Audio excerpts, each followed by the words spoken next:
Gautam Adani. The name is pretty much everywhere, right? But do you really know the story behind one of India's biggest, most powerful business empires?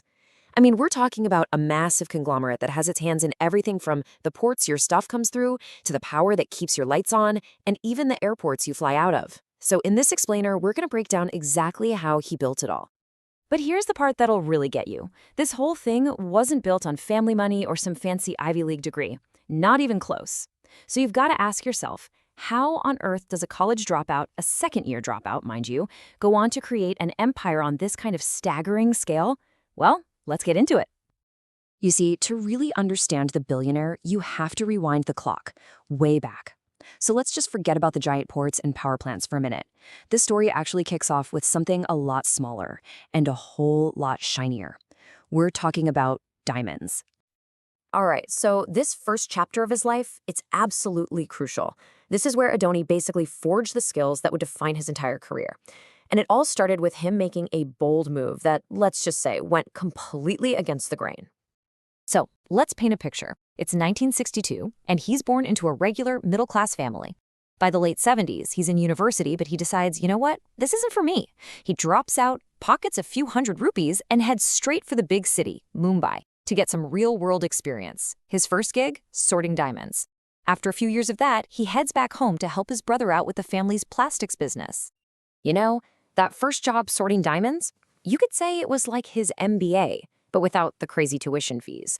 It was a crash course in the tough realities of international business. It taught him how to haggle, how to properly assess a risky deal, and most importantly, when to make a move. Seriously, these skills became the bedrock for everything that came next. So, after learning the ropes in trading, Adani was ready to make his own play. And let me tell you, he wasn't thinking small. This next step, this was the big one. The all-in bet that would literally lay the groundwork for his entire infrastructure empire. So in 1988, he kicks off Adani Enterprises. And at first, he sticks to what he knows best, trading commodities.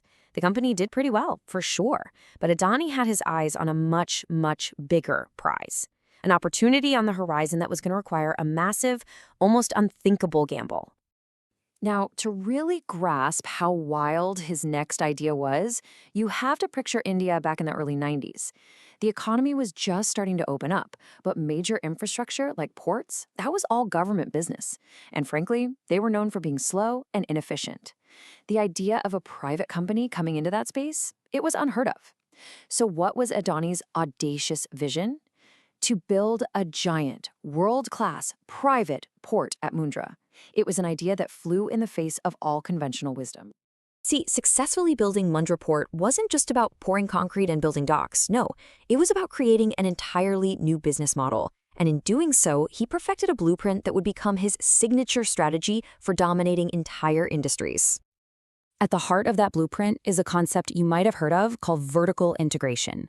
All it really means is that you own every single step of the process. Instead of relying on a bunch of other companies for supplies or distribution, you control the entire supply chain yourself, from start to finish. And here's what that looks like in the real world. The Adani Group can source coal from mines they own. Then they ship it through ports they own, transport it on rail lines they own, and then burn it in power plants they own to make electricity. See? By controlling every single step, Adani controlled the costs and the efficiency, giving him a massive, massive competitive advantage. So with this powerful blueprint perfected, do you think he stopped at ports and power? Not a chance. He started applying that very same model of scale and integration to expand really rapidly into a whole bunch of other sectors that are absolutely critical to India's growing economy. And the expansion was just immense. It was fast and it was aggressive.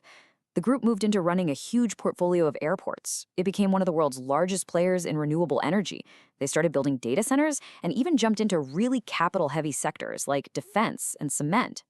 This strategy didn't just fuel growth. It literally wove the Adani Group into the very fabric of the nation's infrastructure.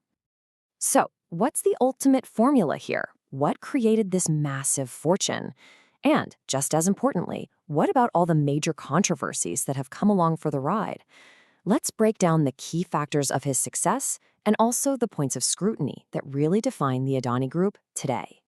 When you boil it all down, his fortune really comes from 5 key pillars. First, he was a first mover, betting on private ports when nobody else would. Second, he focused on those huge, capital-heavy infrastructure projects. Third, he masterfully lined up his business goals with the government's own focus on national growth. Fourth, he achieved that incredible scale and integration we talked about. And fifth, he proved to be a genius at raising huge amounts of money from global markets.